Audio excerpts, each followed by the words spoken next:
Hello friends, வணக்கம் and welcome back to our channel டாடா ஸ்வீப். இன்னைக்கு இந்த காணொலியில் என்ன பார்க்க போறோம்னா, கருப்பு கொண்டக்கடலை இருக்கு இல்லைங்களா, அதை வச்சு நம்ம கிரேவி செய்ய போறோம். அது எப்படின்றத பார்க்கலாம்.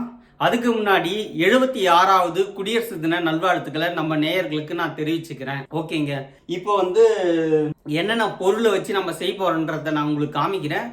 அதுக்கப்புறமேட்டுக்கு அதை ஒவ்வொன்றா நம்ம செய்ய சொல்ல, உங்களுக்கு பேர் சொல்லி அதில் பாத்திரத்தில் போட சொல்ல நீங்கள் ஈஸியாக ஐடென்டிஃபை பண்ணிக்கலாம். அதுக்கப்புறம் பார்த்தீங்கன்னா, இந்த பொருள்லாம் ப்ரிப்பேர் பண்ணுறதுக்கே ஒரு 10 நிமிஷம் ஆயிடுச்சு. அதை ப்ரிப்பரேஷன்னா லைக் கட் பண்ணி வைக்கிறது எல்லாம் எடுத்து ஒரு பாத்திரத்தில் வச்சுக்கிறதுக்கே ஒரு 10 நிமிஷம் ஆயிடுச்சு. ஸோ இது கொஞ்சம் டைம் டேக்கிங் ப்ராசஸ் தான் கிரேவி செய்கிறது. பட் இருந்தாலும் நீங்கள் ஒரு டைம் செஞ்சு சாப்பிட்டு பாருங்கள், மறுபடியும் செஞ்சு சாப்பிட்ணுன்னு தோணும். சரி வாங்க, நம்ம போயிட்டு என்னென்ன இருக்குது அதுக்கப்புறம் எப்படி செய்யலான்றத பார்க்கலாம். உங்களுக்கு இங்கே பார்த்தீங்கன்னா தெரியும், இஞ்சி வச்சுருக்கேன், 3 பீஸ் இஞ்சி, 6 பல்லு பூண்டு வச்சுருக்கேன், 1.5 டீஸ்பூன் தனியா வச்சுருக்கேன், ஒரு 6-7 கிராம்பு வச்சுருக்கேன், 1/2 ஸ்பூனு மிளகு வச்சுருக்கேன், 3 பட்டை வச்சுருக்கேன், சீரகம் ஒரு 1/2 ஸ்பூன் வச்சுருக்கேன், கசகசா 1 ஸ்பூன் வச்சுருக்கேன், கல்பாசின்னு சொல்லுவாங்க, இதுதான் அது. இது ஒரு 4-5 துணுக்கு வச்சுருக்கேன். இது இல்லாத தக்காளி 2 தக்காளி வெட்டி கட் பண்ணி வச்சுருக்கேன், தேங்காய் 1/2 மூடி தேங்காவை இந்த மாதிரி பீஸாக வச்சுருக்கேன். உங்களால் துருவத்துக்கு டைம் வந்துச்சுன்னா துருவுங்க, இல்லைன்னா இதை இந்த மாதிரி கட் பண்ணி வச்சுக்கோங்க. நம்ம மிக்சியில் தான் போட்டு அரைக்க போகிறோம், அதனால் ஒன்றும் ப்ராப்ளம் இல்லை. கருவேப்பிலை ஒரு 4 துணுக்கு வச்சுருக்கேன், கொத்தமல்லி ஒரு 4 துணுக்கு வச்சுருக்கேன், ஒரு வெங்காயத்தை கட் பண்ணி வச்சுருக்கேன். கண்டிப்பாக நம்மளுக்கு தேவை இந்த கருப்பு கொண்டக்கடலை. இதை வச்சு தான் நம்ம செய்ய போகிறோம். முக்கியமானது இதுதான். மஞ்சள் தூள் தேவையான அளவு, கடுகு தேவையான அளவு, 2 பச்சை மிளகாய் யூஸ் பண்ண போகிறோம். பற்ற வச்சுட்டு எண்ணெய் ஊற்றிக்கலாம்.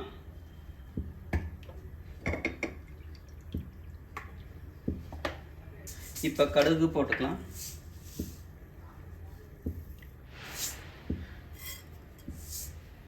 மூணு பட்டை போட்டுக்கலாம். கொஞ்சோண்டு சோம்பு போட்டுக்கலாம். மீதி சோம்பு நம்ம அப்புறமா யூஸ் பண்ண போகிறோம். அது எப்படி நான் உங்களுக்கு காமிக்கிறேன். சிம்மில் வச்சுங்க அடுப்பை. அப்போ தான் நம்ம இதெல்லாம் ஒன்று போட்டு வதக்கிறதுக்கு கரெக்டாக இருக்கும். சீரகத்தை போட்டுக்கலாம், கிராம்பு போட்டுக்கலாம், தனியா போட்டுக்கலாம். 1 ஸ்பூன் தனியா வச்சுருக்கோம், அதை போட்டுக்கலாம். 6 பல்லு பூண்டு வச்சுருக்கோம், இதை போட்டுக்கலாம். இஞ்சி 3 கட் பண்ணி வச்சுருக்கேன், இதை போட்டுக்கலாம். கல்பாசின்னு சொல்லுவாங்க, அது ஒரு 3 இருக்குது, அதை போட்டுக்கலாம். அதுக்கப்புறம் இந்த கசகசாவை மறக்காது போட்டுருங்க.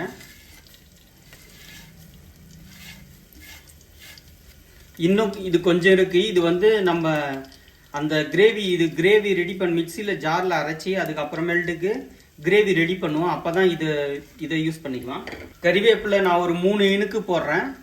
பட் நீங்கள் உங்களுக்கு தேவையான அளவுக்கு போட்டுங்க. 1 போட்டால் கூட ஓகே தான். நான் கறிவேப்பிலை அதிகமாக சாப்பிட்றதுனால 3 இனுக்கு போடுறேன். அதுக்கப்புறம் கொத்தமல்லி இவ்வளோ போடுறேன். வெங்காயம் 1/2 வெங்காயத்தை போடுறேன். இன்னும் ஒரு 1/2 வெங்காயம் அப்புறம் யூஸ் பண்ணிக்கலாம்.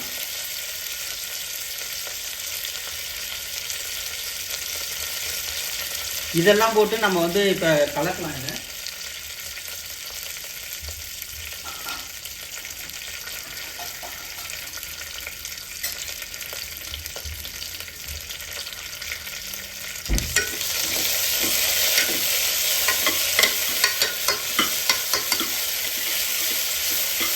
இதெல்லாம் போட்டு நம்ம மிக்ஸ் பண்ணுறோம்.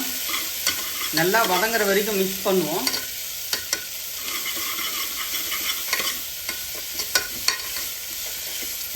ஓகே, வதங்கிச்சு. இப்போ நம்ம என்ன பண்ணுறோம்னா, ஒரு மிக்சியில் போட்டு நல்லா அரைச்சி வச்சுக்கணும். ஸ்டவ்வை ஆஃப் பண்ணிவிட்டு இதை மிக்சியில் மாற்றிக்கலாம். இது கூடவே பார்த்தீங்கன்னா நம்ம தேங்காயும் மிக்ஸ் பண்ணிக்கலாம். அரைச்சாச்சு. இதை நான் ஓப்பன் பண்ணி காமிக்கிறேன். இந்த திக்னஸில் அரைச்சா போதும், பார்த்தா தெரியும் உங்களுக்கு. ஸோ இந்த மாதிரி அரைச்சிடுங்க. அதுக்கப்புறம் நம்ம இதை எப்படி மிக்ஸ் பண்ணலான்னு காமிக்கிறேன். மறுபடியும் கொஞ்சம் எண்ணெய் ஊற்றிக்கலாம். தேவையான அளவுக்கு எண்ணெய் ஊற்றிக்கங்க. இப்போ மறுபடியும் கடுகு போட்டுக்கலாம்.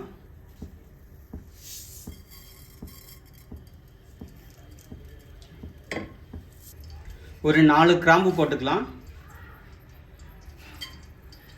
சோம்பு ஒரு அரை ஸ்பூன் போட்டுக்கலாம். சீரகம் வந்து ஒரு அரை ஸ்பூன் போட்டுக்கலாம். வெங்காயம் பாதி வெங்காயம் நான் போட்டுக்கிறேன்.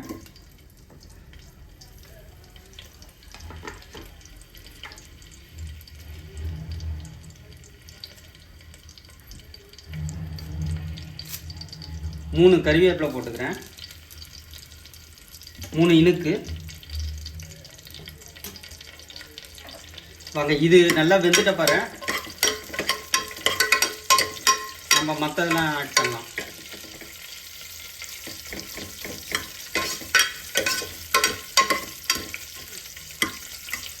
கொத்தமல்லி ஆட் பண்ணிக்கிறேன், மல்லி இலை.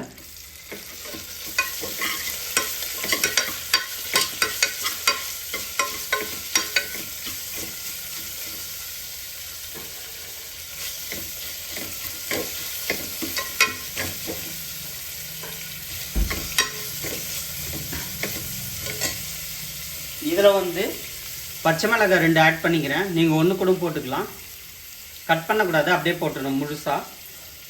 மேலே காம்பியும் இங்கே கிள்ளிட்டு, அதுக்கப்புறம் நான் பொடுசாக வந்து 2 தக்காளி கட் பண்ணி வச்சுருக்கேன், இதை போட்டுக்கலாம்.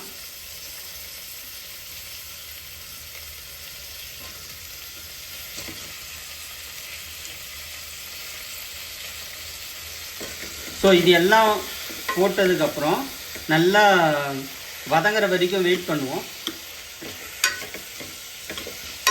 ஓரளவுக்கு வதங்கிச்சு. இப்போ வந்து நம்ம இதில் வச்சிருக்கிற இந்த கொண்டக்கடலையை வந்து இதில் சேர்த்துக்கலாம்.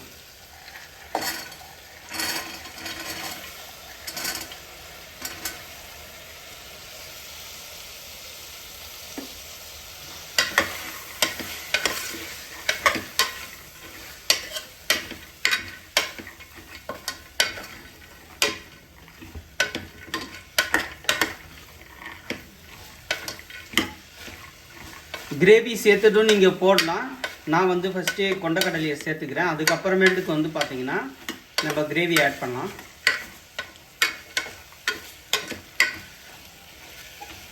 ஓகேங்க, இப்போ வந்து நம்ம கிரேவியை ஆட் பண்ணலாம்.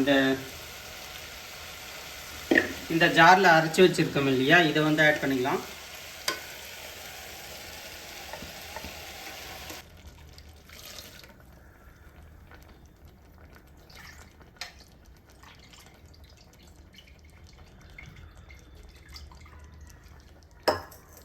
இப்போ தேவையான அளவு மிளகாத்தூள் ஆட் பண்ணிக்கலாம். குழம்பு மிளகாய்த்தூள் அந்த 2 ஸ்பூன் போட்டுங்க. இந்த மாதிரி இதுவே வெறும் மிளகாத்தூளாக இருந்தால் 1 ஸ்பூன் போட்டால் போதும். நான் வந்து குழம்பு மிளகாத்தூள் 1 ஸ்பூனும் வெறும் மிளகாத்தூள் ஒரு அரை ஸ்பூனும் போட்டுக்கிறேன்.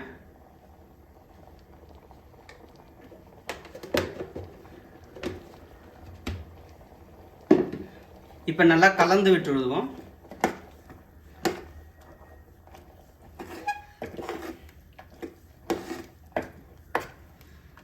ஓகேங்க, இப்போ வந்து நம்ம என்ன பண்ண போறோம்னா ஒரு 4-5 விசில் வர வரைக்கும் இதை மூடி வைக்க போறோம்.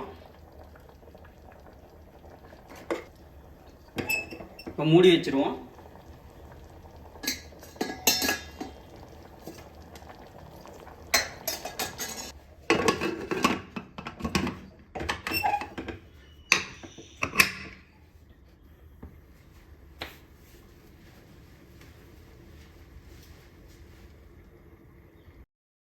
ஸோ வந்து 4 விசில் வந்துடுச்சு. நம்ம வந்து ஸ்டவ் அமர்த்திட்டோம். இப்போ வந்து இந்த டைமில் வந்து இந்த காற்றுலாம் போகிறக்குள்ளே வந்து நம்ம வந்து சப்பாத்தி சுட்டுடலாம். ஸோ இது வந்து பார்த்தீங்கன்னா தோசை சப்பாத்தி எல்லாத்துக்குமே சூப்பராக இருக்குங்க. நீங்கள் நிச்சயம் செஞ்சு பாருங்கள். ஸோ இப்போ அந்த டைமுக்குள்ளே நம்ம சப்பாத்தி சுட்டுருவோம்.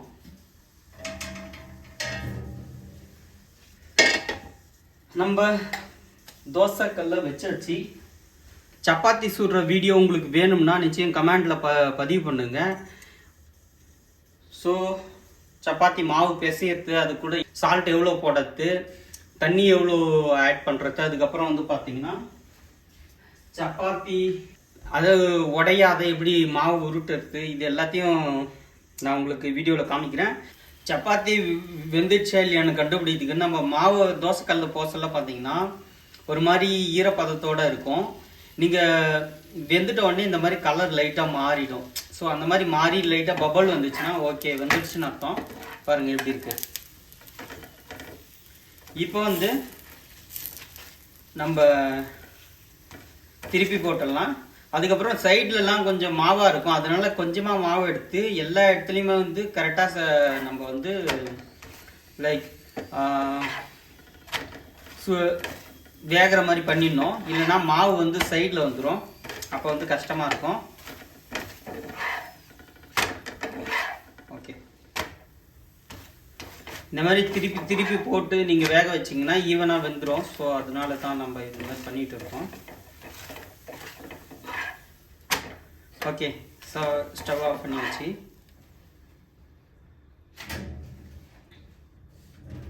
ஸோ 3 சப்பாத்தி நம்மளுக்கு சுட்டாச்சு.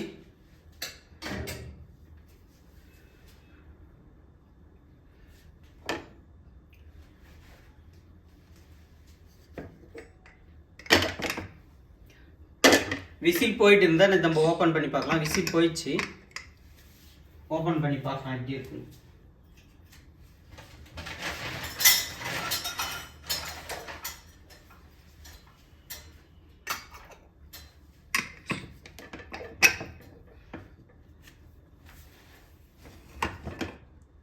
வா சூப்பரா இருக்குங்க.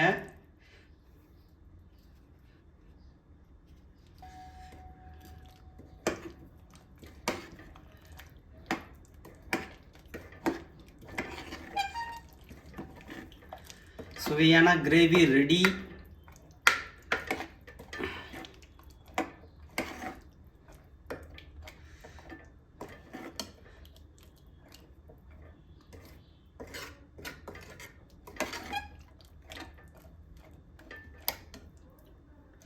ஓகேங்க, சாப்பிட்டு பார்க்கலாம். நம்ம வந்து கிரேவி செஞ்சு இறக்கி வச்சாச்சு. சப்பாத்தியும் சுட்டாச்சு. சப்பாத்தி இங்கே இருக்குது, கிரேவி இங்கே இருக்குது. நான் வந்து சாப்பிட்டு பார்த்துட்டு உங்களுக்கு எப்படி இருக்குது ரிவ்யூன்னு சொல்கிறேன். வேறு லெவலாக இருக்க போகுதுன்னு நினைக்கிறேன். பாருங்கள் எப்படி இருக்குன்னு. சூப்பராக வந்துருக்கு.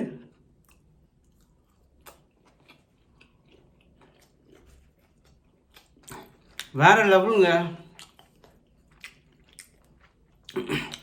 அந்த தேங்காய் டேஸ்ட்டு, மிளகாய், காரம், இந்த கொண்டக்கடலை, தக்காளி இதெல்லாம் சூப்பராக வெந்து, உப்பு வந்து தேவையான அளவுக்கு சூப்பராக இருக்குது. எல்லாமே சூப்பராக இருக்குங்க. அதுவும் இந்த சப்பாத்தி கூட தொட்டு சாப்பிட சொல்ல எப்பா சூப்பருங்க. இன்னும் கொஞ்சம் சாப்பிட்டுக்கிறேன். டேஸ்ட்டு நாக்கிலே இருக்குது. சப்பாத்தி காம்போ, தோசைக்கு இந்த மாதிரி எதுக்கு வேணாலும் நீங்கள் இந்த கிரேவி யூஸ் பண்ணிக்கலாம். நிச்சயம் ட்ரை பண்ணி பாருங்கள் வீட்டில். கருப்பு கொண்டக்கடலை கிரேவி செய்யறதுக்கு இந்த வீடியோவை நிச்சயம் ரெஃபர் பண்ணிங்க. இந்த வீடியோ வந்து பிடிச்சிருந்தா ஒரு லைக் ஒன்று பண்ணுங்கள். உங்கள் ஃப்ரெண்ட்ஸ் அண்ட் ரிலேட்டிவ் ஷேர் பண்ணி பார்க்க சொல்லுங்கள். நம்ம சேனலை இன்னும் சப்ஸ்கிரைப் பண்ணுங்கள். இந்த மாதிரியான சூப்பரான வீடியோ நிறைய வர காத்து இருக்கு. தேங்க்ஸ் ஃபார் வாட்சிங் இந்த வீடியோ. Take care.